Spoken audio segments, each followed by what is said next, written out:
शहर के बीचों बीच बादशाह की बिरयानी की बहुत बड़ी दुकान थी। उसे अपने स्वाद और दौलत पर बहुत घमंड था। ठीक उसके सामने एक बूढ़ा काका अपनी टूटी हुई ठेली पर दाल चावल बेचता था। ये लाइन सीधी करो, जिसके पास गांधी जी हैं वही आगे आए। चिल्लर वाले खुशबू सूंघे और चलते बने। भाई एक प्लेट जल्दी लगा दो, बहुत भूख लगी है। अरे सबर कर, हम यहाँ शाही खाना बेचते हैं, सामने वाले बुढ़े की तरह उबला पानी नहीं। क्यों बे बुढ़े, आज बोनी हुई या नहीं? मालिक आप बड़े लोग हैं, बड़ा व्यापार है आपका। मैं तो बस गरीब आदमी हूँ। सबकी अपनी अपनी किस्मत और अपनी अपनी भूख होती है मालिक। जिसका पेट आपकी बिरयानी से नहीं भरता वो मेरी दाल रोटी से काम चला लेता है। मुझे यहीं कोने में पड़ा रहने दीजिए। बेटा, अल्लाह के नाम पर कुछ खिला दे। 2 दिन से भूखा हूँ, आते सुख कर कांटा हो गई हैं। तेरे पास तो खाने का पहाड़ लगा है, बस 2 मुट्ठी बिरयानी दे दे। तेरी बहुत बरकत होगी बेटा, बहुत दुआ मिलेगी तुझे। छी छी छी, अरे हटाओ इसे। अबे ओ फकीर, तुझे दिखाई नहीं देता यहाँ वीआईपी लोग खाना खाते हैं? तेरी इन फटे पुराने चीथड़ों से जो बदबू आ रही है ना, उससे मेरे ग्राहकों को उल्टी आ जाएगी। दुआ नहीं चाहिए तेरी, मेरे पास नोटों की गड्डियां हैं। चल निकल यहां से, वरना अभी गरम तेल के छींटे मारूंगा। मत कर इतना गुमान अपनी दौलत पर बादशाह। भूख की कोई जात नहीं होती और वक्त का कोई भरोसा नहीं होता। आज तो एक भूखे को अपने दरवाजे से धक्के मार रहा है। याद रख, कल कुदरत तुझे दाने दाने को मोहताज कर देगी। पेट भरने वाला वही ऊपर वाला है, तू नहीं। अरे वाह, अब ये भिखारी मुझे ज्ञान देगा। छोटू, खड़ा क्या है बे? उठा डंडा और भगा इस पागल को। मेरी दुकान के सामने मनहूसियत फैला रहा है। अरे बाबा संभाल कर, गिरते गिरते बचे आप। इन अमीरों की बातों का बुरा मत मानिए बाबा, इनका दिल इनकी तिजोरी में बंद होता है। आइए यहाँ छाया में बैठिए। भूख, बहुत जोर की भूख लगी है बेटा।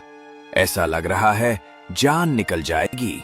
घबराइए मत बाबा, मेरे पास बिरयानी जैसा महंगा खाना तो नहीं है, लेकिन ये दाल चावल है। मैंने अभी अपने दोपहर के खाने के लिए निकाले थे, पर मुझसे ज्यादा जरूरत आपको है। ये लीजिए, पेट भरकर खाइए। पर बेटा, अगर तू मुझे खिला देगा तो खुद क्या खाएगा? तू भी तो कमजोर लग रहा है। कोई बात नहीं बाबा, मैं तो पानी पीकर सो जाऊंगा, पर अतिथि को भूखा नहीं देख सकता। आप खाइए। तेरा दिल तेरी गरीबी से बहुत बड़ा है बेटा। आज तूने अपना निवाला मुझे दिया है। ये ले, इसे अपनी दाल की पतीली में डाल देना। ये साधारण मसाला नहीं है। आज से तेरा खाना खाना नहीं, जादू होगा। दुनिया दीवानी हो जाएगी तेरे हाथ के स्वाद की। काका अपनी पतीली का ढक्कन खोलते हैं और सुनहरी भाप निकलती है। छोटू, अरे ओ कामचोर, इधर आ। ये मरे हुए जानवरों जैसी सलांद कहां से आ रही है? मेरी नाक के बाल जले जा रहे हैं। क्या तूने कल का बचा हुआ बासी खाना बिरयानी में मिला दिया है? अगर मंत्री जी के आने से पहले ये बदबू नहीं गई तो मैं तुझे इसी हांडी में पका दूंगा। सच सच बोल, क्या गड़बड़ की है तूने? मालिक, मेरी कसम ले लो, मैंने अभी अपनी आंखों के सामने बाजार से सबसे ताजा और महंगा मटन कटवाया है। मुझे तो खुद समझ नहीं आ रहा मालिक कि ये बिरयानी की खुशबू अचानक नाली की बदबू में कैसे बदल गई। ऐसा लग रहा है जैसे किसी ने काला जादू कर दिया हो। बकवास बंद कर। काला जादू नहीं, तेरी लापरवाही है ये। देख नहीं रहा, ग्राहक नाक सिकोड़ कर भाग रहे हैं। आज मेरी इज्जत का सवाल है। जा, जल्दी से 2 शीशी इत्र और गुलाब जल डाल दे। इस बदबू को खुशबू के नीचे दबा दे। मंत्री जी की नाक तक ये सड़ांध नहीं पहुंचनी चाहिए, वरना मेरा टेंडर तो गया समझो। अरे भाई, जरा रुको। क्या तुम्हें भी वो आ रही है जो मुझे आ रही है? उफ, ये कैसी दिव्य खुशबू है। ऐसा लग रहा है जैसे सीधा स्वर्ग से खाना बनकर नीचे आया हो। मेरे मुंह में तो पानी का झरना फूट पड़ा है यार। हाँ यार, पर यकीन नहीं होता। ये खुशबू उस बादशाह की बड़ी दुकान से नहीं, बल्कि उस काका की टूटी फूटी ठेली से आ रही है। चलो भाई, आज तो यही खाएंगे, चाहे जो हो जाए। दोनों दाल चावल छकते हैं। अरे बाप रे समीर, ये क्या है भाई? ये दाल नहीं है यार, ये तो अमृत है, अमृत। उफ, ऐसा स्वाद। ऐसा लग रहा है जैसे बरसों बाद मेरी जुबान को मोक्ष मिल गया हो। भाई, इसमें तो मक्खन से भी ज्यादा चिकनापन है। कहा था ना मैंने, मुझे तो लग रहा है हम इतने सालों से उस बादशाह की दुकान पर कूड़ा खा रहे थे। असली खजाना तो यहाँ फुटपाथ पर है। काका, ओ काका, सच सच बताओ, आपने इसमें क्या मिलाया है? क्या कोई जादुई जड़ी बूटी डाली है या सीधा सोना घोलकर डाल दिया है? ऐसी दाल तो मैंने अपनी दादी के हाथ की भी नहीं खाई। एक प्लेट और लगाओ काका, नहीं 2 प्लेट और लगाओ। कुछ नहीं बेटा, मैं तो गरीब आदमी हूँ। बस सब्र की दाल है और ईमानदारी का तड़का है। बाकी स्वाद तो उस ऊपर वाले के हाथ में है। सायरन के साथ मंत्री जी की गाड़ी रुकती है। बादशाह घबराया हुआ है लेकिन जबरदस्ती मुस्कुरा रहा है। वाह बादशाह, दुकान तो महक रही है। सुना है तुम्हारे हाथ में जादू है। अगर स्वाद पसंद आया तो 50 लाख का टेंडर तुम्हारा। पर याद रखना, हमें सिर्फ स्वाद चाहिए, तुम्हारी चिकनी चुपड़ी बातें नहीं। अरे मंत्री जी, आप पधारे, मेरी दुकान तो पवित्र हो गई। 50 लाख? अरे वो टेंडर तो आपकी जूती की नोक पर है हुजूर। आप बस एक निवाला खाइए। अगर आप उंगलियां ना चाटते रह गए तो मेरा नाम भी बादशाह नहीं।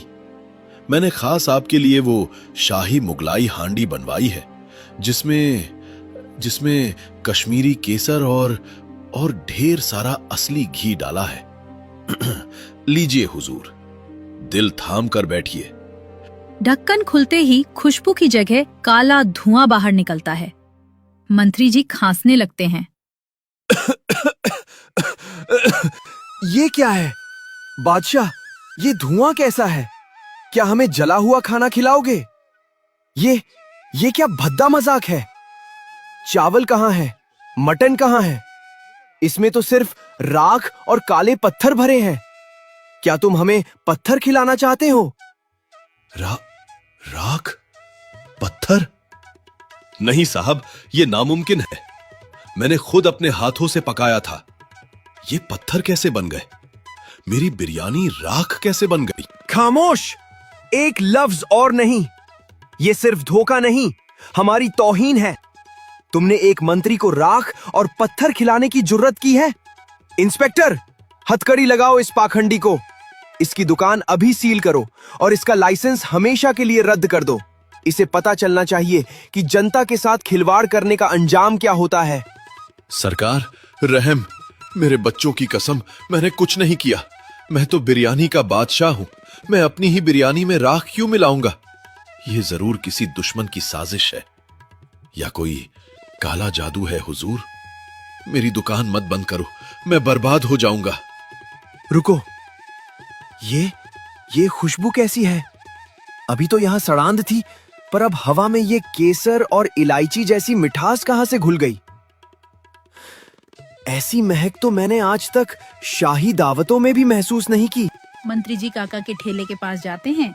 बड़े मियां, सच सच बताओ, आज अपनी पतीली में क्या पका रहे हो? क्या कोई गुप्त खजाना छिपा रखा है? क्योंकि ऐसी खुशबू तो साधारण खाने से नहीं आ सकती।